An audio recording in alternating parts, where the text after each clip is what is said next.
सर्वसिद्धे विशुद्ध स्वभावे समनेयणान दंसन चरित्र तव वीर्यायामि सौवे समगम पद्येगमेव पद्येगं वन्दामि यवर्तन्ते हरन्ते मानसे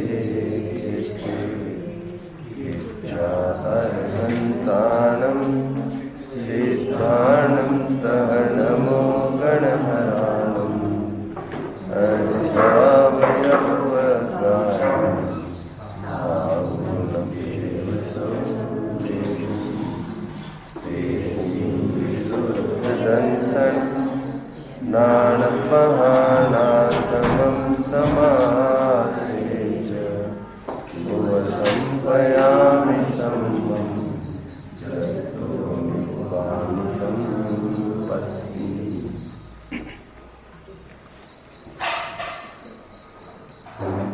करस्यामि करस्यामि करस्यामि इति चिन्तयन् मरस्यामि मरस्यामि मरस्यामि इति विस्मृतम्। मुझे करना है करना है करना है, इस उधेड़बुन में, इस आग्रह में मुझे कभी मरना भी है, यह जीव कैसे भूल गया समझ में नहीं आता। यह कर्ता का भूत कैसे उतरे, ये हमारे जीवन में सुख शांति किस प्रकार आए, इसके लिए हम सर्वज्ञता का स्वरूप समझ रहे हैं। क्रमबद्ध पर्याय का आधार क्या है? बोलो, सर्वज्ञता। क्रमबद्ध पर्याय वैसे कोई माने न माने, सर्वज्ञता तो सभी मानते, मानना चाहिए। ये प्रवचन सार उसके लिए बहुत सुंदर ग्रंथ है।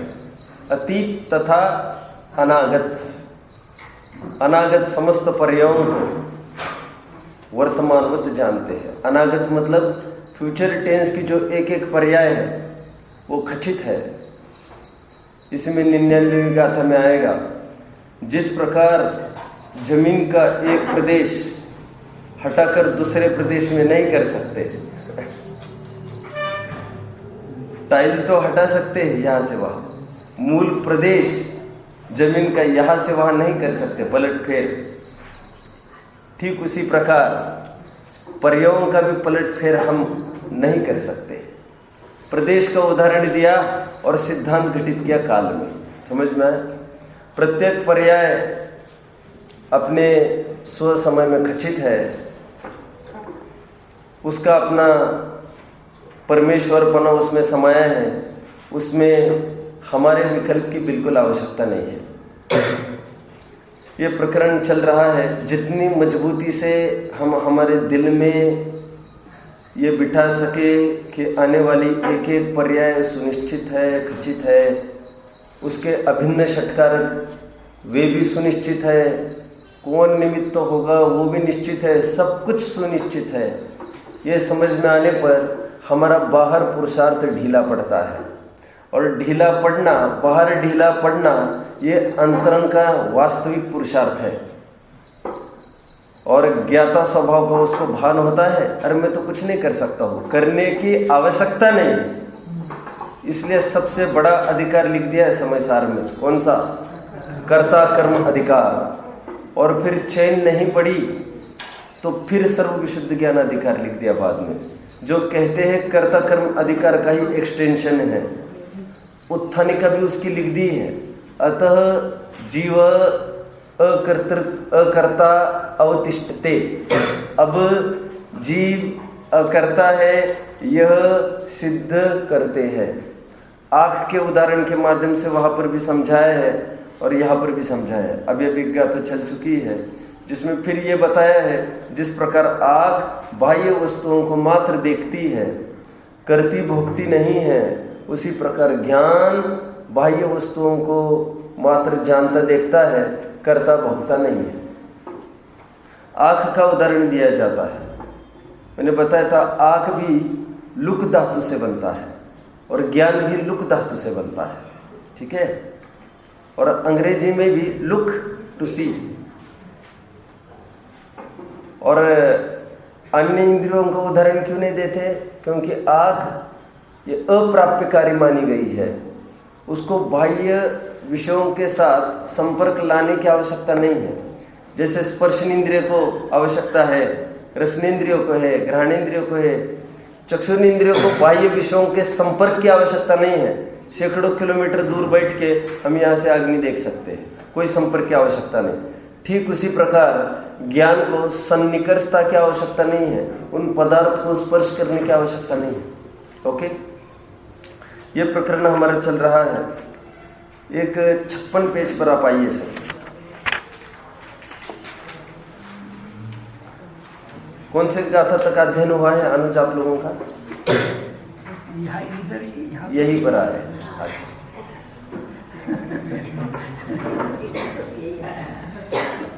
मुझे ये नहीं पता आप लोगों ने कितना समझा है, लेकिन मैं मेरा विकल्प अपना शांत करता हूँ। वैसे आज अलग समय बैठा था मार्किंग करने के लिए, कोई महत्वपूर्ण बिंदु हो डिस्कस करने लायक तो उसको डिस्कस किया जाए। घर पर भी आप ग्रंथ लेके बैठना, यहाँ पर तो वर्ड टू वर्ड मुश्किल से किसी के पास ग्रंथ होगा नहीं होगा, अर्थ कैसे करना है ये मैं थोड़ा दिखाऊंगा आपको। ये 56 पेज है और 32वीं गाथा की टीका है। प्रकरण वही चल रहा है। एक बहुत अमेजिंग और सरप्राइजिंग लग रहा है सामने वाले को कि बिना इंद्रिय के ज्ञान कैसे हो सकता है, बिना प्रकाश के ज्ञान कैसे हो सकता है। परीक्षा मुख में तो बहुत सरल सूत्र दे दिया, नार्था लोको परिच्छेद्यत्वात् तमोवत्, कि पदार्थ, शानदार सूत्र है, पदार्थ और प्रकाश से ज्ञान नहीं होता। हेतु तमोवत, क्या शानदार हेतु है।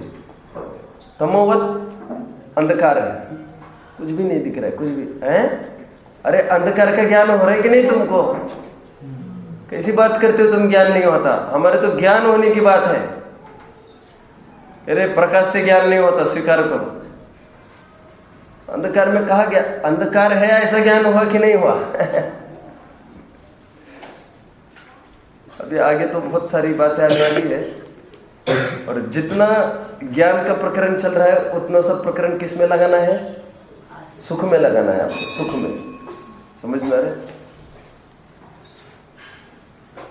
प्रॉपर्टी माँ बाप बच्चों को छोड़ के जाने वाले हैं, इसके साथ और एक बात समझना चाहिए आपको। बोलिए।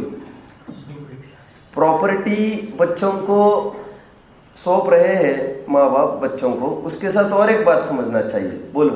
एक बहुत बड़ी जिम्मेदारी भी सौंप रहे हैं। उनकी समाधि कौन कराएगा? वो ये पर सापेक्ष शर्तें है ये। ओके, मैं तो कह रहा हूँ उन्होंने प्रॉपर्टी नहीं भी दी, आप कौन सी प्रॉपर्टी समझते हो? अरे 25 साल आपको संभाला, ये प्रॉपर्टी की बात कर रहा हूँ मैं। तो इन्होंने 25 साल संभाला बड़े प्रेम से, निष्प्रह भाव से। तुम 25 साल संभालो उनको बड़े प्रेम से, निष्प्रह भाव से। कहते हैं ना, गोदी में उठा उठा कर आप लोगों को मंदिर में लाया है, अष्टमूल गुण दिलाए हैं। अब उनकी ऐसी हालत होगी वे चल नहीं पाएंगे, अब भी उनको गोदी में उठा के लाना यहाँ पर। समझ में आ रहा है? अब भी यहाँ पर बिठाना, उन्हीं के साथ बैठना, या ऐसा बोल रहे? देखा होगा कैसे दिखाते हैं माँ बाप बच्चों को, देखो बेटा ऐसा झुको, ऐसा करो। अरे हम भी उनके साथ डटे रहो। आज उनकी सामर्थ्य नहीं है। समझ में आ रहा है? जानते सब कुछ है वे, उनकी सामर्थ्य नहीं है, हम उनको सहयोग दो। मुझे कहना क्या है, वो दुतरफी है ये बात। ये प्रकृति में निहित है ऐसी, क्या कि हम उनसे प्रॉपर्टी लेंगे तो बदले में सुख भी देंगे, समाधि के लिए पूरी भूमिका जमाएंगे। मैं क्या उदाहरण क्यों दे रहा हूँ? ये सब उदाहरण क्यों दे रहा हूँ? ज्ञान में जितनी स्वाधीनता हम यहाँ पर सिद्ध कर रहे हैं, जानने के लिए पदार्थ, प्रकाश, बाह्य साधन की आवश्यकता नहीं है। वो सब किस में लागू करना है सुबोध जी? सुख में लागू करना है। एक एक बात तुरंत अनंत ज्ञान अधिकार खत्म होकर सुख अधिकार प्रारंभ होने वाला है। वहां पर हूबहू यही कथन चलेंगे। एक बहुत उदाहरण, I can't resist my self, तो मैं एक उदाहरण देकर ही छोड़ रहा हूं। आएगा ये 68 युग तो हो गया आगे। तिमिर हरा जय दिट्ठी जनस दिवे नथी कायबम। एक उदाहरण दिया आचार्य ने। कहते हैं जिस प्रकार कोई निशाचर प्राणी है, बिल्ली है, गाय है, कोई भी है। निशाचर इसलिए कह रहा हूं मैं गाय को, क्योंकि बिल्ली ले लो, आपको बहुत लगा आपत हो तो उसको रात में सब कुछ दिखता है, सब कुछ दिखता है। आपने देखा होगा, बैल है, गाय है, एकदम उनकी आंखें चमकती है अंधेरे में जब गाड़ी चलती है अपनी। उनको थोड़ी कोई हेडलाइट की आवश्यकता है, कुछ नहीं। आज तक बैलगाड़ी को किसी ने हेडलाइट देखे आगे? आवश्यक नहीं है। वो सोता रहे पीछे, अपने आप वो गाड़ी लेके जाएगा बैल, और दरवाजे के सामने ही जाकर खड़ा हो, बिल्कुल। तिमिर हरा जय दिट्टी, कह रहे भाई ये बिल्ली को भाई उजाले दीपक की आवश्यकता नहीं है चलने के लिए, निशाचर प्राणी को। क्यों? जिनकी दृष्टि स्वयं तिमिरहारी है, उनको बाह्य दीपक की क्या आवश्यकता है? समझ में आता उदाहरण?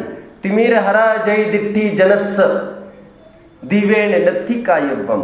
दिवेण नत्थि कायबम, बाह्य उजाले की क्या आवश्यकता है जिनकी दृष्टि ही तिमिरहारी है। कह रहे हैं जो स्वयं ज्ञान का भंडार है, उनको बाह्य साधनों की क्या आवश्यकता है जानने के लिए। वहां पर तो सुख में बताएंगे, जो सुख का पिंड है उसको बाह्य पदार्थ की क्या आवश्यकता है सुखी होने के लिए। बस गाथा बदलती जाएगी, आपको ज्ञान के बदले सुख डालते जाना है। समझ में आता है? 56वां पेज देखिए आप सब।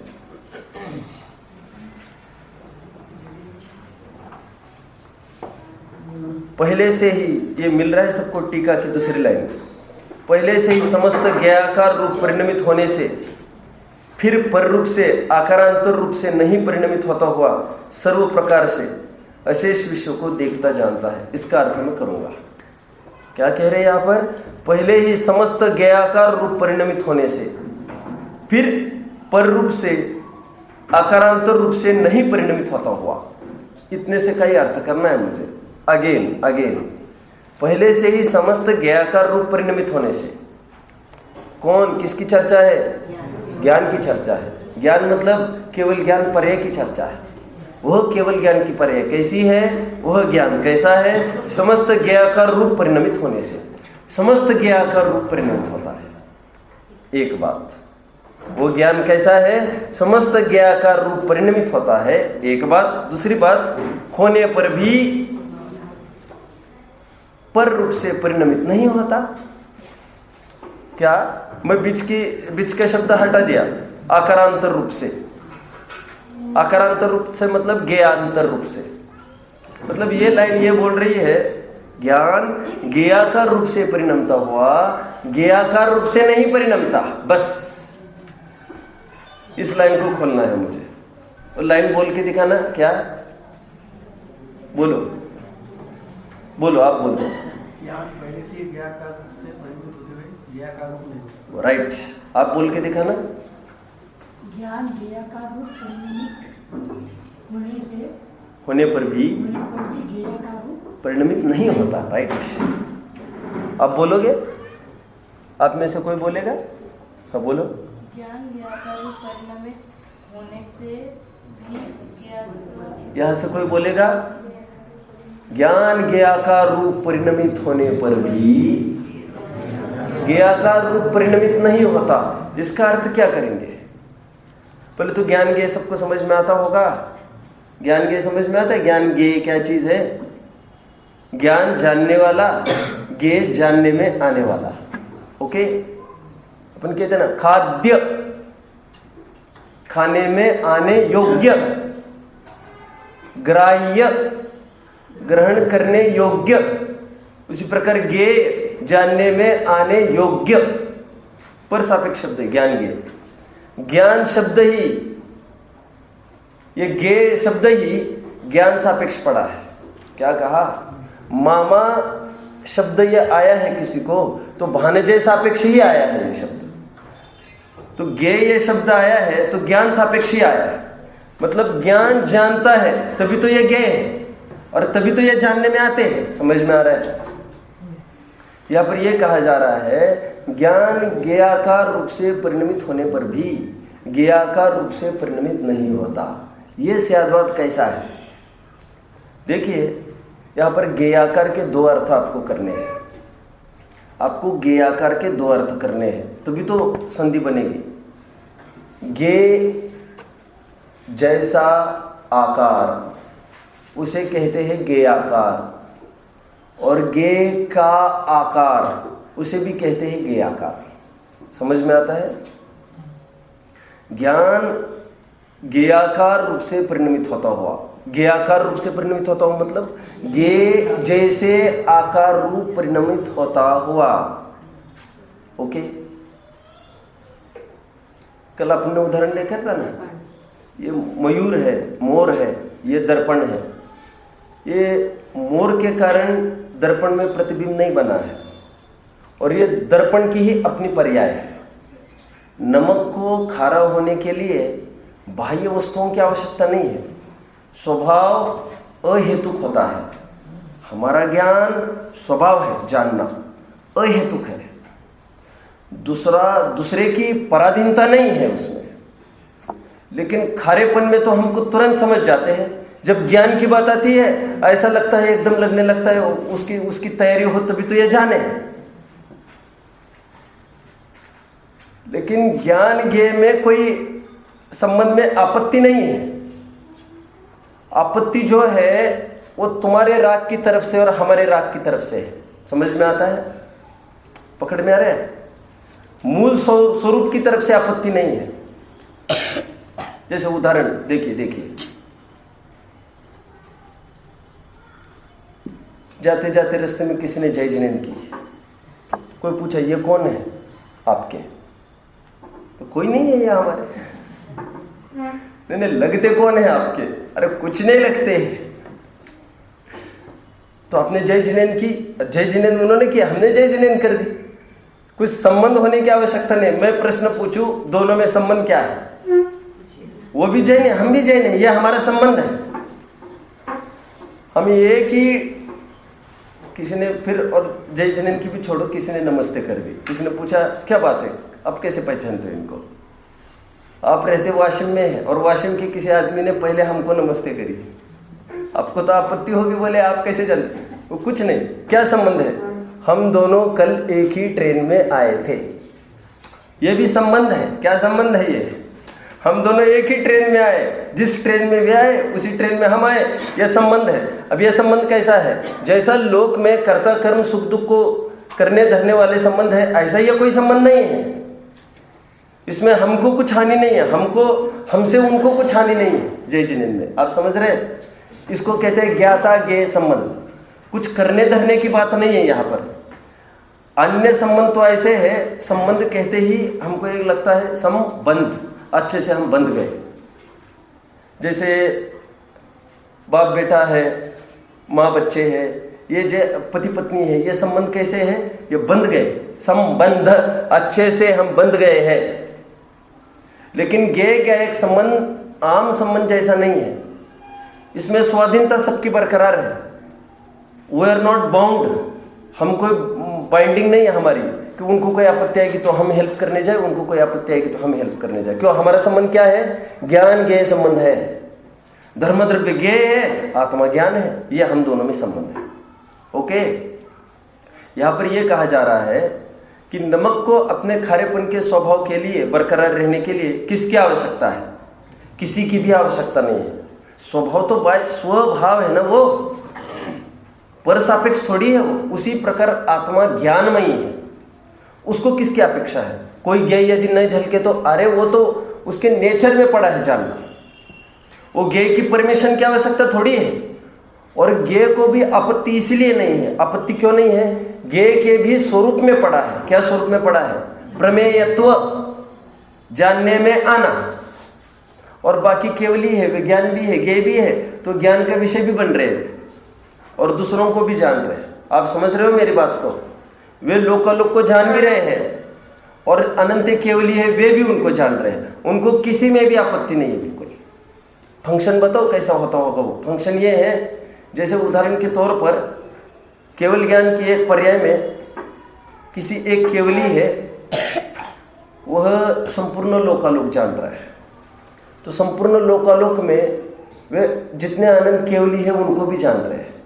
अनंत केवली क्या जान रहे हैं? वे उनको भी, उनकी भी अनंत पर्यायों को वे जान रहे हैं। आप समझते आता है? नाई की दुकान में जैसे जाओ, दर्पण में दर्पण, दर्पण में दर्पण दिखाई देता है, एंडलेस। उसी प्रकार केवली लोकालोक को जानते हैं। और लोकालोक को मतलब हम क्या समझते हैं? समस्त द्रव्यों की एक एक पर्याय को जानते हैं, अतीत अनागत ले लो।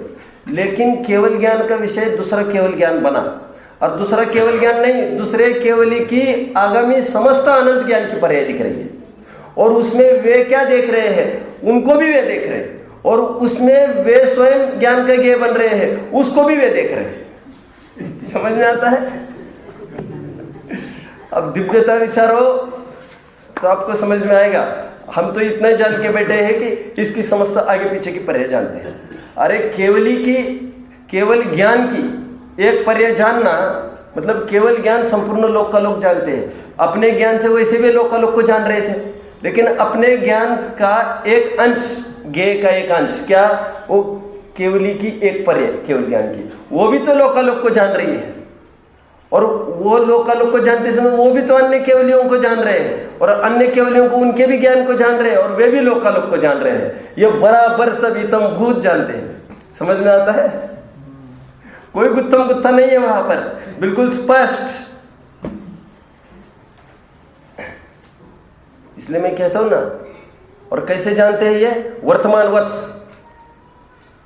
अभी यहां पर देखो क्या कह रहे, पहले ही समस्त ज्ञेयाकार रूप परिणमित होने से, ज्ञान ज्ञेयाकार रूप परिणमित होता है, मतलब ज्ञान ज्ञेय जैसे आकार रूप परिणमित होता है। ये मोर जैसा ही आकार हूबहू बिल्कुल दर्पण में बनता है। ओके, जैसा लोकालोक है हूबहू वैसी ही इमेज, वैसी ही इमेज रूप परिणमित हुआ है ज्ञान। ध्यान रखना, ज्ञान ज्ञेय रूप परिणमित नहीं हुआ है, ज्ञान ज्ञेय जैसे अपने आकार रूप परिणमित हुआ है। ओके, लोग कहते हैं ना, अपन कहते हैं क्या, हमने बच्चों के लिए कुछ नहीं किया है, बच्चों के प्रति जो हमारा राग है वो हमारे राग के लिए हमने किया है पूरा। ठीक उसी प्रकार यहां पर घटित करो, आत्मा वो दर्पण मोर रूप परिणमित नहीं हुआ है, मोर वत जो उसकी अपनी पर्याय बनी है उस रूप वो परिणमित हुआ है। इसको कहते हैं मोर समान आकार रूप परिणमित हुआ। ज्ञेय आकार रूप परिणमित हुआ मतलब ज्ञेय रूप थोड़ी परिणमित होता है। और फिर आगे क्या कह रहे हैं, समस्त ज्ञेयाकार रूप परिणमित होने पर भी ज्ञेयाकार रूप नहीं परिणमते। अभी ज्ञेयाकार रूप नहीं परिणमते का अर्थ यहां पर क्या लेंगे, ज्ञेय के आकार रूप परिणमित नहीं होते। सीधी बात यह है, दर्पण मोर को झलकाते समय मोर रूप परिणमित नहीं होता, मोरवत अपनी झलकन रूप परिणमित होता है बस। तो मोर रूप परिणमित हुआ कि नहीं हुआ? मोर जैसे आकार रूप तो परिणमित हुआ, लेकिन बाहर के मोर रूप परिणमित नहीं हुआ। ये दो दो मोर है, दो दो मोर। क्या ये दर्पण है और ये मोर है, तो इसको भी हम देखेंगे, इसमें क्या कहेंगे अपन, ये कौन है? ये मोर है। मोर जैसे आकार को भी क्या कहते हैं? मोर है। ये कौन है? ये कौन है? कुनकुन आचार्य है। कुनकुन जैसी इमेज बनी, इनको भी हमने कुनकुन बोला। कुनकुन का इसमें कुछ नहीं आया है, कुनकुन तो अपने स्थान पर है। समझ में आता है? लेकिन कुनकुन जैसे आकार को भी कुनकुन कहने की पद्धति है, भगवान जैसे आकार को भी भगवान कहने की पद्धति है। भगवान का इनमें कुछ नहीं आया, ना इनका भगवान में कुछ गया। समझ में आता है? भगवान आकार को, भगवान जैसे आकार को भी भगवान कहते हैं, कुनकुन जैसे आकार को भी कुनकुन कहते हैं। सिद्धांत में घटित करो, बोलिए, ज्ञेय जैसे आकार को भी ज्ञेय कहते हैं। तो ये ज्ञान और यही ज्ञेय, क्या कहा मैंने? ज्ञेय मतलब कोई मोर इसमें नहीं आया है, मोर जैसी झलकन यहां पर खड़ी है। दो मोर, हम इसको भी मोर कह सकते हैं और इसको तो मोर कहते ही है जो जिंदा मोर है, लेकिन इसको भी मोर कहते हैं कि नहीं? वो वास्तविक मोर थोड़ी है, वो मोर जैसा आकार है, लेकिन उसको भी मोर कहते हैं, मतलब उसको भी गे कहेंगे अपन। समझ में आता है? ज्ञान गे जैसे आकार रूप परिणमित होता हुआ भी गे रूप परिणमता नहीं। आत्मा पर को जानता हुआ, पर संबंधी अपने ज्ञान रूप परिणमता हुआ, पर रूप नहीं परिणमता। ओके, कहना इतना ही है, पर को जानने में कर्ता धर्ता कुछ संबंध नहीं आएगा। हमने उनको जाना तो उनके कुछ कर्ता नहीं हो गया, उन संबंधी हमारे ज्ञान के कर्ता है। ओके, जीवो ही तावत क्रम नियमित आत्म परिणामेर उत्पद्यमानो जीव एवं जीवोपि क्रम नियमित आत्म परिणामेर उत्पद्यमानो अजीव एव। कहा की बात है ये? बोलो, आत्मख्याति 308, 309, 310, 311 गाथा की टीका, जहां से गुरुदेव ने क्रमबद्ध पर्याय बाहर निकाली है। मूल शब्द क्या पढ़ा है जनवाणी में? क्रम नियमित, उसी को क्रमबद्ध पर्याय बोलते हैं। क्रम नियमित पर्याय कहो या क्रमबद्ध पर्याय कहो। क्या लिखा वहां पर? जीव अपने क्रम नियमित पर्याय से परिणमता हुआ जीव ही रहता है, अजीव नहीं होता। मेरा ये प्रश्न है, जीव बदलता है कि नहीं बदलता है? जीव बदलता है, और सुनो, प्रत्येक घड़ी नहीं, प्रत्येक समय में बदल रहा है, लेकिन जैसा तुम समझते हो ऐसा तो एक समय भी नहीं बदलता। मतलब प्रत्येक समय में जीव परिणमता होता हुआ भी टोटल अजीव रूप परिणमे, ऐसा परिणमता नहीं हो कभी भी। अजीव रूप तो एक समय भी नहीं परिणमेगा, और अपनी अपनी जो भी पर्याय चल रही है, जीव रूप बनकर बने रहकर जो पर्याय होती है वो होती रहेगी। और दूसरी तरफ लगाओ, अजीव भी परिणमता है कि नहीं परिणमता? शरीर परिणम रहा है कि नहीं परिणम रहा है? लेकिन शरीर कभी ऐसा नहीं परिणमेगा। कैसा? स्याद्वाद शैली, जीव नहीं परिणमता मतलब जीव शरीर रूप नहीं होता, और शरीर परिणमता है मतलब मोटा पतला उसका काम है, वो निरंतर प्रत्येक समय में चल रहा है। एक समय में भी वो काम रुकने वाला नहीं है, और यह काम कभी एक समय भी होने वाला नहीं। दोनों बातें समझ में आती है? वस्तु परिणमती है कि नहीं परिणमती है? वस्तु चेंज होती है कि नहीं होती है? चेंज होती है, लेकिन अपनी अपनी मर्यादा में रहकर। जीव कितना परिणमता है? इतना कभी नहीं परिणमेगा कि अजीव हो जाएगा, और अजीव इतना कभी नहीं परिणमेगा कि जीव हो जाएगा। यहाँ पर जीव और शरीर में घटित करते जाना है आपको। ये ज्ञाकार का अर्थ मैंने बता दिया। अगेन, ज्ञान समस्त ज्ञाकार रूप परिणमित होने पर भी ज्ञाकार रूप नहीं परिणमित होता हुआ, फिर आगे की बात, इसमें से आप बात समझ में आ रहा है? ज्ञाकार रूप परिणमित होना और ज्ञाकार रूप परिणमित नहीं होना। पहले ज्ञाकार का अर्थ क्या लिया? ज्ञाकार रूप नहीं परिणमता, ज्ञेय रूप परिणमता है। ज्ञेय जैसे आकार रूप परिणमता है, और ज्ञाकार रूप नहीं परिणमता, ज्ञेय के आकार रूप नहीं परिणमता। ज्ञेय यहाँ पर आकार का अर्थ क्या लेंगे? यहाँ पर दूसरे ज्ञेय आकार में स्वरूप, ज्ञेय के स्वरूप रूप नहीं परिणमता। समझ में आता है? आकार का अर्थ कोई वही आकार में होता है ऐसा नहीं होता है। आकार का अर्थ दूसरे के आकार में स्वरूप आएगा। आकार मतलब होता है स्वरूप। हाँ, बराबर।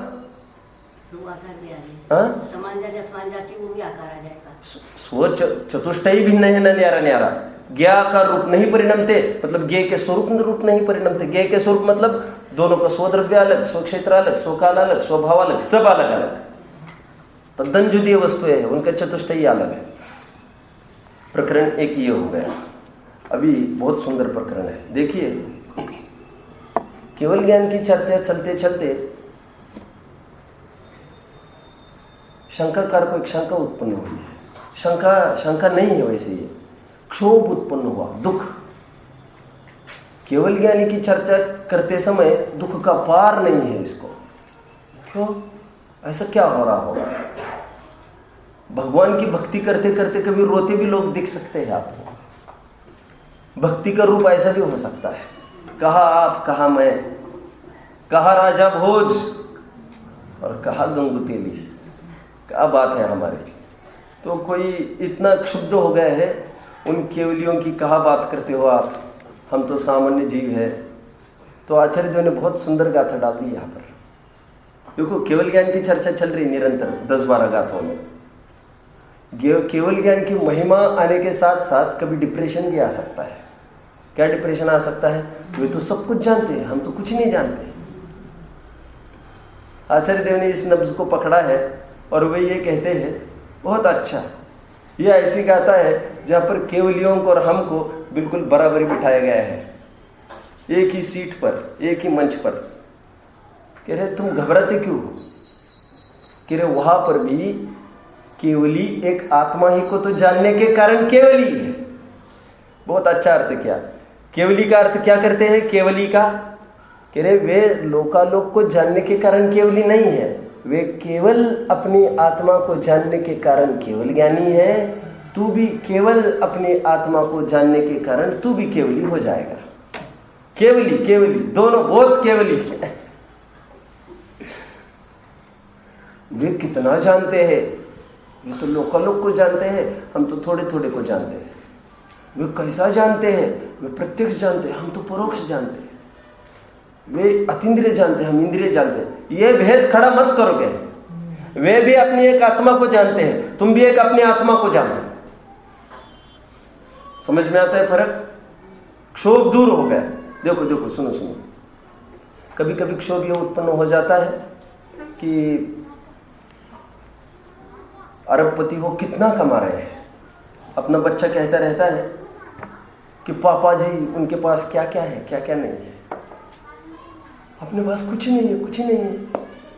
तो पापा जी उसको समझाते प्रेम से, बेटा वे भी 2 रोटी खाते रोज, हम भी 2 रोटी खाते हैं।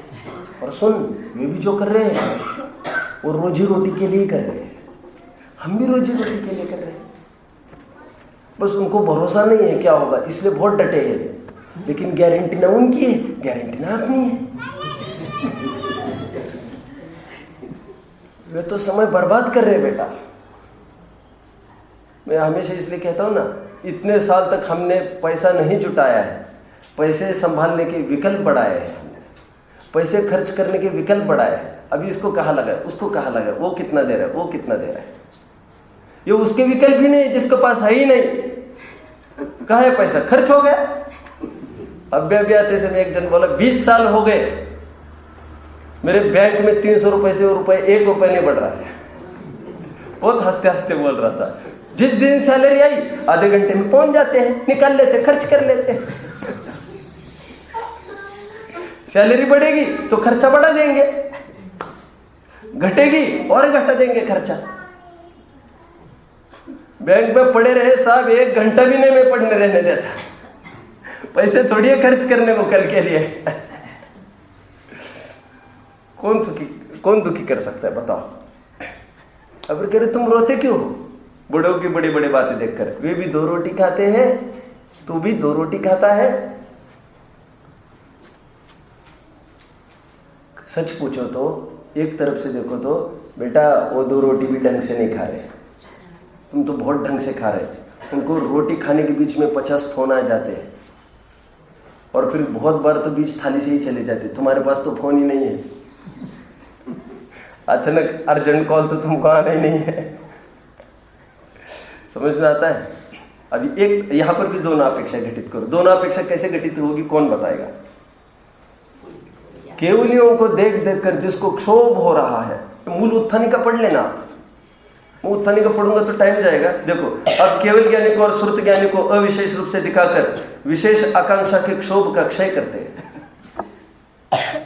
समझ में आ रहा है? क्षोभ मतलब जो दुख उत्पन्न हो उसका क्षय कराते हैं। कैसे?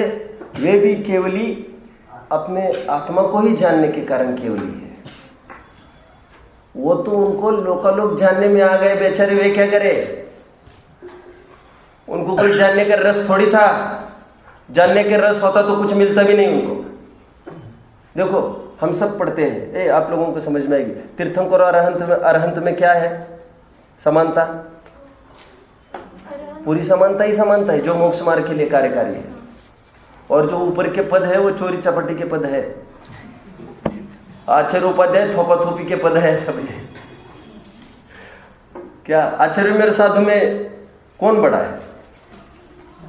कौन बड़ा है? बड़ा बड़ा कोई नहीं है कुछ। बड़ा तो उपचार का कथन हो, क्योंकि आचार्य उपाध्याय यही उपचार का कथन है।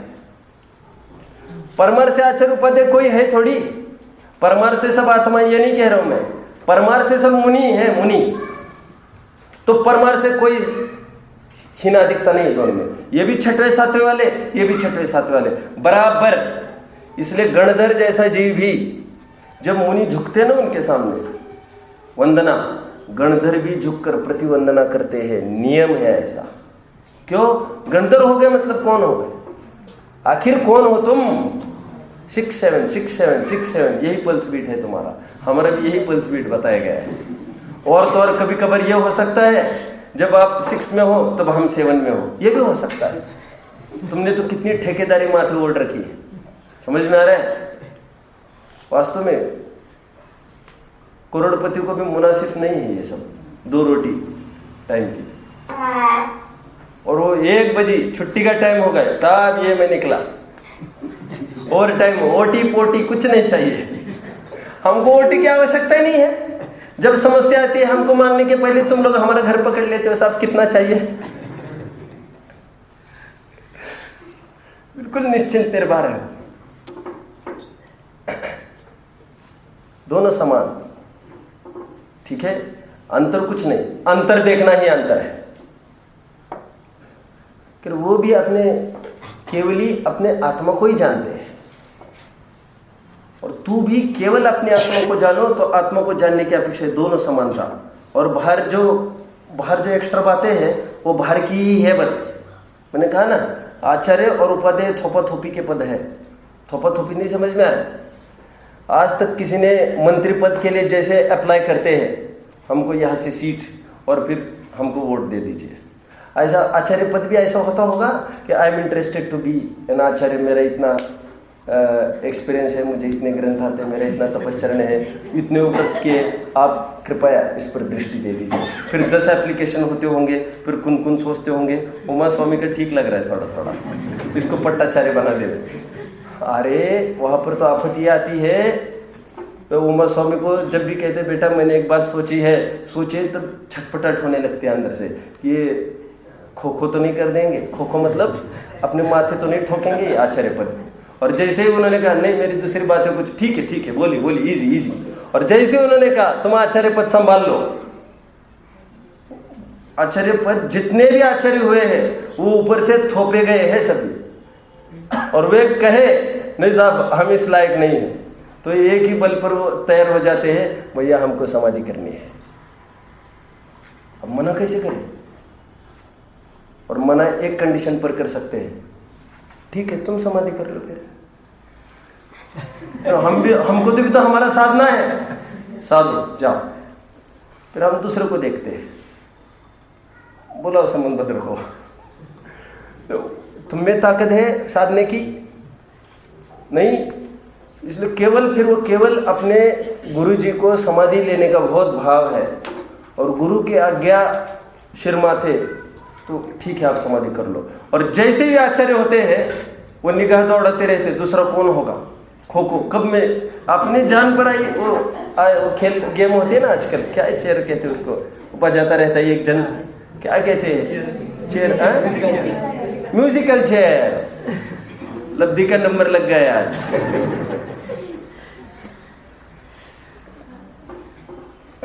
म्यूजिकल चेयर ये है, वो तो जब वो बंद होएगा सब अपने अपनी कुर्सी की तलाश में है। वो तो जैसे ही इन पर खो हुई है ये तुरंत देख रहे हैं हम किनको खो कर सकते हैं, लेकिन खो करने के लिए वो सामने वाला थोड़ी लेने वाला है वो पद, तो आपको ये कहना पड़ेगा भाई हमको समाधि लेनी है। और वो जब कहेगा नहीं साहब हमको ये इतना विकल्प बर्दाश्त नहीं होता, तो ठीक है तुम कर लो समाधि, फिर हम दूसरा कोई ढूंढ लेते हैं। समझ में आता है? कहना क्या चाह रहा हूं मैं आचार्य उपाध्याय ये विशेषता है, विशेष वाले पद है ये, इसमें कोई उन्होंने तीर नहीं मारा है। तीर्थंकर भी ये विशेष पद है, इन्होंने कोई विशेष तीर नहीं मारा है। अपने प्रकरण में आओ, बोलो फटाफट। केवल ज्ञान किया है तुमने, कोई बड़ा तीर नहीं मारा है। तुम भी एक आत्मा में ही संतुष्ट हो, हम भी यहाँ पर आत्मा में ही संतुष्ट हैं। समझ में आ रहा है? इसलिए श्रीमद जी कहते थे चतुर्थ गुण स्थानवर्ती श्रद्धा अपेक्षा से केवली ही हो गया। क्या बोला? चलो महाभारत कुछ प्रथमान्यों की घटना सुनाते हैं। सर्वज्ञ तुम क्या है, लौटना चाहते हो? क्या चाहे? देखो ये आपके बराबर के उम्र के है ना, आपसे छोटे होंगे। हाँ, बराबर क्लास में बैठते हैं दोपहर में भी। आपको भी चाहिए पहले मिनट में आना, यहाँ पर बैठना, समझ में आए ना आए वो कोई बात नहीं है। ओके, दिन में 3-4 घंटे बैठो, बस बैठो, इसमें भी पुण्य लगता है। मेरी बात नहीं मानो तो मैं टोडरमल जी साहब का हवाला उनको पेश करूँ। उनको क्यों, अपन उनके कोर्ट में चले, नहीं तो उन्होंने श्रोता के स्वरूप में लिया ऐसा। क्या लिया मालूम? जिनको कुछ ज़्यादा समझ में नहीं आता लेकिन इतना समझते हैं इसमें मेरे कोई हित की बात है, उनको भी यथायोग्य पुण्य बनता है। राइट, श्रोता के स्वरूप में उसको भी पकड़ा। टोडरमल जी साहब की कितनी विस्तृत दृष्टि आप समझ रहे हैं? वो गोला इतना थोड़ी समझ रहा है दीपक भाई जी, क्या कि इसमें क्या लिखा है पोथन्ने में, वो इतना समझ रहा है कोई अतिशयकारी चीज है। This is something different. सब जगह आग लगे, यहाँ पर कोई अतिशयकारी चीज है और इसको अतिशयकारी पुरुष के पास ही देना चाहिए। वो बाकी कुछ नहीं समझ रहा, बस इसके बल पर उसको 84 पाहुड़ का ज्ञान हुआ है, बिना किसी यूनिवर्सिटी स्कूल में पढ़े। 11वें साल में दीक्षा, ये वैराग्य का कमान, प्रेजेंस, हयाती लगाओ, इसमें भी कुछ हानि नहीं है। ये सक्षम तो देखिए अभी बैठा है, तो दोपहर में भी क्लास में नहीं रहते ये, और आप लोग भी कोई कुछ बोलते नहीं क्या? भाई बैठने में क्या आपत्ति है यहाँ पर? और सभी बैठते हैं बराबर, घंटे पर वहां पर बैठ के सभी लड़कियां बैठ रही है। इनको क्या काम है? कोई काम है क्या आपको? चलो कहाँ बात आई? मैं प्रथमान्य की घटना सुनाता हूँ कुछ। लब्धि क्या चाहिए? जाओ जाओ जाके आ जाओ, जल्दी आ जाओ, कहानी चली जाएगी।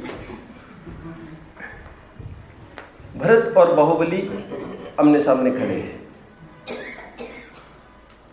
और दोनों तैयार हो गए। मंत्रियों ने एक रास्ता ढूंढ निकाला है। मंत्री ये कह रहे हैं, मंत्रियों ने आपस में चर्चा की। इसलिए भी मैं हमेशा कहता हूं कि बाहुबली और भरत का युद्ध नहीं हुआ है और बाहुबली भी जीता है, ये कथन भी ठीक नहीं है। तो युद्ध तो दोनों मंत्रियों का हुआ है और बाहुबली के मंत्री जीत गए। क्यों? देखो ना, तो दोनों लड़ने के लिए तैयार हो गए, भरत और बाहुबली। मंत्रियों ने आपस में ये सोचा, देखो पूरी मंत्रियों की ही रीति नीति है। मंत्रियों ने ये सोचा कि ना आपके बॉस मरेंगे ना हमारे बॉस मरेंगे। उनका कुछ नहीं बिगड़ना, इनका कुछ नहीं बिगड़ना। फिजूल में हजारों करोड़ों यहाँ के मरकट जाएंगे, वे मरकट जाएंगे, अपनी और समस्या। ये दोनों ही लड़े तो क्या आपत्ति है? तो दोनों ने बहुत डेयरिंग से, सर प्लीज बोलो बोलो क्या कहना चाहते हैं? बोले कैसे बात रखी होंगी उन्होंने और कैसे उन्होंने भी पचाई होगी कि दोनों चरम शरीरी है, दोनों को कुछ होना जाना तो नहीं। हजारों लाखों करोड़ों यहाँ की सेना मरे, वहां की सेना मरे, क्या पॉइंट है? आप दोनों ठीक है ठीक है। और आमने सामने दोनों अकेले खड़े हो गए बिना सेना के। ओके, मेरा ये कहना है, सिद्धांत गठित करके दिखाना है आपको सबको, सिद्धांत गठित करके दिखाना है आप इसे। भरत मतलब कौन? केवल ज्ञानी। बाहुबली मतलब कौन? अपन, मैं। अब दोनों आमने सामने हैं। मंत्रियों ने इतना ही कहा भरत जी को, भरत जी आप आपकी सेना को गौण करो, बाहुबली अपनी सेना को गौण करेगा। अब बात तो ठीक है, दोनों चरम शरीर, हम आपस में लड़ेंगे। और भरत हार गया। मैं तो कुछ विशेष बात कह रहा हूं, क्यों? ये भरत ने समझदारी नहीं की थी ऐसा करके। क्यों? क्योंकि दोनों अपनी अपनी सेना को गौण करे। बाहुबली के पास था क्या जो गौण करे?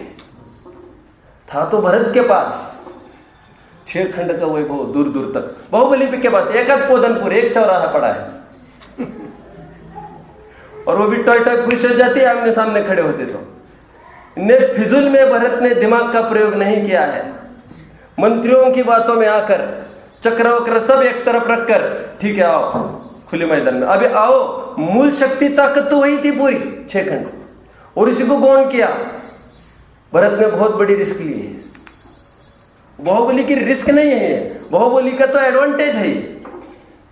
कितने इकट्ठा कर पाता बाहुबली, कितने इकट्ठा, और वहां तक कितने चल पाते। बाहुबली की सेना के सामने किसका टिकाव धरना, समझ में आ रहा है? यस, ठीक उसी प्रकार केवली और श्रुत केवली आमने सामने खड़े हैं। आचार्य देव कहते हैं डोंट वरी, कह रहे नहीं बहुत बड़ा पक्षपात हो रहा है, कैसे काम चलेगा? कोई पक्षपात नहीं, कह रहे हम उनकी वो लोकालोक को जानते हैं, कर दो गौन, तुम कुछ 2-5 वस्तु को जानते, कर दो गौन, तुम आत्मा को जानो, वे आत्मा को जानो, आमने सामने खड़े रहो। मैं ये कह रहा हूं कितनी बड़ी रिस्क है। किनको किनको रिस्क है? ये केवलियों के रिस्क है। ये हमारी रिस्क नहीं है, क्योंकि गौन करने के लिए हमारे पास कुछ ही ज्ञान नहीं है। एडवांटेज है अपना। और ऑब्जेक्शन उठाए तो केवली उठाए, मुकदमा लड़ना हो कोर्ट में वे अपील करे कि नहीं साहब ये नहीं चलेगा, बाह्य संपत्ति की भी केयर में ली जाए। हम क्यों दौड़ रहे हैं लेकिन कोर्ट में बार बार? हमारे लिए तो बहुत एडवांटेज हो गया खड़ा। केवल ये कहने के लिए तैयार है, हम अपना सब कुछ गौन करने को तैयार है। लोग में ऐसे कहते हैं ना, देखो सुनो, पुलिस और किसी के बीच में कुछ व्यक्तिगत कुछ हो जाए तो आदमी कहता है, वो कहता है तू पुलिस है ना, इसलिए मैं वर्दी पर हो ना, इसलिए मैं चुप बैठा हूं, क्योंकि एक नियम है कानून का, वर्दी वाले पर हाथ उठाना कानूनन अपराध है। तो ठीक है, कह रहे तुम्हें मेरी दम देखनी है तो ये वर्दी हटा ली। अभी मान जानते हो कानून क्या है? अभी वर्दी हटा और कितनी भी पिटाई करे आप उनकी, कुछ नहीं, सब अपने हाथ में है।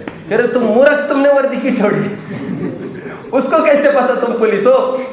अब जानते हो, इसलिए सिविल ड्रेस में कोई पुलिस होता है ना, उनके ऊपर कोई आपत्ति है, कुछ आए, ही कांट क्लेम, केस उन्हीं पर चढ़ सकती है। तुम ऑन ड्यूटी थे, तुम वर्दी के बिना कैसे थे? वो वर्दी तुमको वैसे ही सिक्योरिटी नहीं है। हम पुलिस है, तुम वर्दी पहनो तब सिक्योरिटी है। ये तो तुम्हारे सब जन ऐसे कहता हम भी पुलिस है। कौन मानता है तुम्हारे पुलिस होने को? तो ये कह रहा हूं, आमना सामना कब हो पाएगा? तुम वर्दी के बल पर तुम क्यों बोल रहे हो? तुम जमीन पर आओ, ठीक है हम वर्दी उतारते, अब लड़ो, अब कोई दिक्कत? अब कोई दिक्कत नहीं हमको, समझ में आता है? लोग में कहते ना, हम पापा को बुलाए, पापा क्या है, तुम आओ ना मेरे सामने। ये मैं क्यों कह रहा हूं इतना सारा? श्रुत केवली और केवली को दोनों आमना सामना खड़े करने का प्रयास है यहाँ पर। कि वे कितना जानते हैं, हम तो कुछ ही नहीं जानते। कह रहे तुम्हारा भ्रम है, वे भी आत्मा को जानते, तुम भी आत्मा को जानो, तो क्या होगा? तो दोनों समान हो जाएंगे। केवली इज इक्वल टू, दोनों केवल ही बोल रहे वास्तव में यहाँ पर।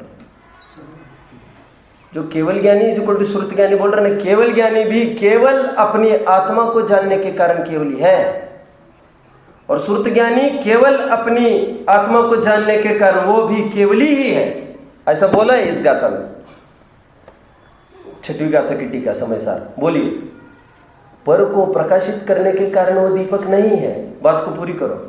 सो को प्रकाशित करने के कारण दीपक है। ओके, भारी पड़ रही क्या अभी भी? झांझरी जी थोड़ा भारी पड़ रहा है क्या? क्या कहना चाहते हो? बोलिए, बोल के दिखाओ आज आप। हाँ, एक अर्घ चढ़ाओ। हाँ बोलो बोलो, नहीं ये बोलना ही तो अर्घ चढ़ाना है, और क्या है? बोलो। सो पर प्रकाश कहाँ से आ गया? बोलो बोलो, क्या कह रहा था विशाल? पूरी करो बात को, अरे पूरी करो ना। 6वीं गाथा की टीका, दीपक पर को प्रकाशित करने के कारण दीपक नहीं है, सो को प्रकाशित करने के कारण दीपक है। कितनी गजब की बात बोल रही है यहाँ पर। अभी 500 वैट को और 50 वैट को बिल्कुल समान कर दिया इन्होंने खड़ा, क्योंकि 500 बाहर कितना जानता है कि बात ही नहीं है हमारी। समझ में आता है? स्वयं को प्रकाशित करने में 500 वाट भी समान, 50 वाट भी समान। वो बाहर की बातों का हमारा विषय ही नहीं है खड़ा भी। ओके, 500 वाले को कितनी तकलीफ हो सकती है इसमें। सुनिए सुनिए, पब्लिक को प्रवचन देने के कारण ही पंडितपना नहीं है। बोलो बोलो बहुत अच्छे से। स्वयं को प्रवचन देने के कारण भी पंडितपना है। अभी आप हमारे सामने खड़े रह सकते हो बहुत अच्छे से। तो कहा पंडित जी, कहा हम। अरे पंडित जी भी आत्मा के लिए सब कर रहे हैं, हम भी आत्मा के लिए कर रहे हैं। We are not different, we are one and the same. समझ में आ रहा है? आपको इतने में तकलीफ होने लग जाए तो कैसे तकलीफ बात है? समझ में आ रहा है? बात तो और उल्टी है। 11 अंग 9 पूर्व के पार्टी को पंडित नहीं कहा जा सकता। और मातुष मारुष इतना भी ज्ञान हो किसी को, इतना भी नहीं, भाव उसका, उसको हम पंडित कह सकते हैं। अभी तो अकुलता खत्म। समझ में आ रहा है? अरे उनका क्या हमारा क्या, बराबर है दोनों का। इसलिए आप जानते हो। चलो और सुनो। महात्मा गांधी जी ने कुछ साबरमती आश्रम का प्रोजेक्ट खड़ा किया था। तो वे जगह जगह घूमते थे इकट्ठा करने के लिए पैसा उसके लिए। तो लाखों करोड़ों भी देने वाले थे।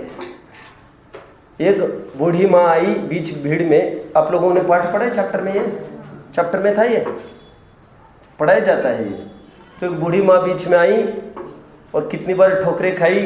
गांधी जी ने देख लिया, बोले उस माँ को उठाओ। बोलो माँ क्या बात है?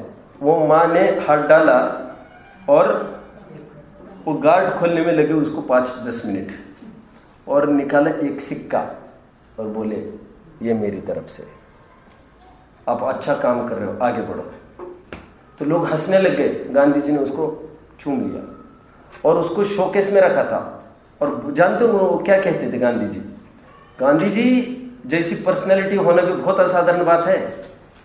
वो ये कहते थे जिन्होंने लाखों रुपए दिए हैं वे सब करोड़पति है, लेकिन जिनने ये सिक्का दिया है उसके पास एक में यही सिक्का है देने के लिए। उसने घर का सब कुछ साफ करके लाई है। ये इसकी सबसे बड़ी बात है। समझ में आता है? एक आनंदपुर ट्रस्ट चलते हैं, आपको पता है? आनंदपुर ट्रस्ट नहीं पता है? हमारे वहाँ पर खूब है, शिवपुरी में भी है, अगल बगल में है। ये सिख वालों ने खूब ट्रस्ट खड़े किए। उसमें क्या करते हैं वे लोग, और चैरिटेबल ट्रस्ट है इनके। हजारों करोड़ों लाखों के बिल आपको बस 50-50 100-100 रुपए में निपटा देते हैं। और पूरा भी बेयर करता है सब। जिसको कोई मेडिकल समस्या आती हो आप आए, और एकड़ों में फैली उनकी स्पेस होती है। अच्छा सुनिए सब ध्यान से। वहाँ पर जो कर्मचारी है ना, अच्छा वो जो पैसा इतना इकट्ठा हुआ, पैसा कहाँ से आया इतना सारा चैरिटेबल ट्रस्ट के पास? कह रहे सिख लोग देंगे ना। तो कह रहे हैं उनका क्या नियम है मालूम?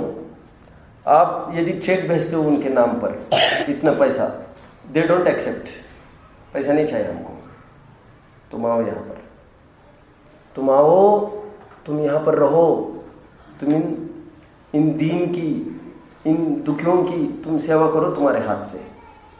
और उनकी जो ट्रस्ट का ये है ना, अध्यक्ष उपाध्यक्ष रहता है सब, सचिव आदि आदि, तो उनके यहाँ महात्मा भगत ऐसे पद है। तो उसमें क्या शर्त है उनके मालूम? बोलो भैया सबसे बेस्ट आदमी कौन बनेगा इसका जैसे भगत बनाना है हमको। तो कह रहे तुम सब मैं 1 करोड़ दूंगा। ओके, करोड़ देने के साथ साथ शर्त क्या है दूसरी? तुम आना ही यहाँ पर 1 करोड़। ओके, आप क्या दोगे? साहब मैं तो बहुत गरीब आदमी हूँ, मेरी प्रॉपर्टी 1 लाख की है, लेकिन मैं 1 लाख पूरा दे दूंगा, बना दो इसको भगत। कह रही ये जो 1 करोड़ दे रहा है वो 10 करोड़ का मालिक है। बोलिए 1 करोड़ यहाँ पर देगा और कभी कभार आएगा कॉलर ऊपर करने के लिए, और यहाँ पर भी आएगा, फोन तो चलता रहेगा वहीं पर जहाँ पर 9 करोड़ लगे। कैसा चल रहा है? ठीक चल रहा है? माल आ रहा है? माल जा रहा है? बोले हमको ऐसे लोग नहीं चाहिए, हमको ऐसे लोग चाहिए जो पूरे निवृत्ति भाव से यहाँ आए। जिसने पूरा पैसा यहाँ लगा दिया उसको उपयोग यहाँ नहीं उलझेगा, यहीं पर रहने आओ आप। उनको एकदम टॉप सीट पर बिठा देते हैं। आपके पास 100 रुपए की प्रॉपर्टी हो, पूरा 100 रुपए आप लगाते हो और यहाँ आते हो, वे आपको एकदम टॉप पे बना देते। क्यों? समर्पण की बात है। जितना है टू द बेस्ट समर्पण। समझ में आता है? सिद्धांत कौन बताएगा? शेखर जी आप बताएंगे सिद्धांत? जितना भी हमारे पास ज्ञान है पूरा जोर से लगा दो आत्मा को जानने में, you will be the best. और पंडित जी के पास खूब ज्ञान है, लेकिन फैलावा है बहुत। ये गुणस्थान में क्या होगा और किस गुणस्थान में क्या होगा, गुणस्थानातीत को जानने की खबर नहीं है, तो वो फैलावा कोई काम का नहीं है। नियम सार में लिखा ना, सूक्ष्म बुद्धि किसका नाम, सूक्ष्म बुद्धि उसका नाम जो बहुत बाल की खाल निकाले वो नहीं, जो सीधे अपनी आत्मा को जान ले। सूक्ष्म बुद्धि की परिभाषा की नियम सार की टीका में। केवली और श्रुत केवली दोनों को आमने सामने खड़ा करने का प्रयास है यहाँ पर। केवल उनको इतना है, उनको इतना, अरे हम तो महिमा इसलिए गा रहे हैं, तुम्हारे में ऐसा स्वभाव है, तुम तो रोने ही लग गए। अरे सुन, तुम में और उनमें कोई डिफरेंस नहीं है, वे भी अपनी आत्मा को जानने के कारण केवली है, तू भी अपनी आत्मा को जानने के कारण केवली है। और एक बात बीच में, वो तो लोकालोक उनको जानने में आ गए हैं, वे बेचारे क्या कर सकते उसको 3 साल है, मुझे तो 2 ही साल है। अरे मूर्ख हो के तुम, उसको तो बाय चांस हो गई हो सालिया। वो तो एक पत्नी को देखकर शादी की थी उसने, और साली होकर होता क्या है, समझ में आता है? एक्स्ट्रा में क्यों उलझ रहे अपन? ऑप्शन में किन्ने कितना पेपर सॉल्व किया वो कोई मतलब का नहीं होता। जितना कंपलसरी उतना प्रॉपर हो, बस हो गया। उनने मेरे से ज्यादा किया, ज्यादा आवश्यक नहीं है ना। वो लोकालोक को जानना आवश्यक नहीं आत्मकल्याण के लिए। दूसरों के घर में क्या क्या हो रहा है कोई आवश्यक नहीं, अपने घर की बात हमको पता होनी चाहिए। वो तो लोकालोक जबरन जानने में आ गए, वे क्या करे उसको, क्या डंडे मार के भगाए क्या उसको? लोकालोक को जानना नहीं चाहते थे वे। जानजरी जी समझ में आता है क्या बात कह रहा हूं, बोलिए। हाँ, उदाहरण आपके लिए सुनो। पहुंचा एक जन डॉक्टर के पास लकड़हारा, और 2 बातें कहने लग गया। मैं लकड़ी काट रहा था और मेरा पैर कट गया। क्या रहस्य इस दोनों पंक्तियों का? क्या देखो, फोटोग्राफी बनाओ आप, सेम एक्शन, लकड़ी काटी आउट, सेम एक्शन, क्या पैर काटा पैर आउट, एक्शन सेम है फोटोग्राफी की। वो क्या कह रहा है, लकड़ी काट रहा था पैर कट गया, ऐसे थोड़ी बोल रहा है पैर काट रहा था और लकड़ी कट गई, ऐसा नहीं बोल रहा है, ऐसा भी नहीं बोल रहा है, ऐसा भी नहीं बोल रहा है। क्या कि लकड़ी काट रहा था और पैर भी काट रहा था डॉक्टर साहब। तो कह नहीं बाबा, ये मेरे को भी काट डालेगा, इसको बाहर निकालना।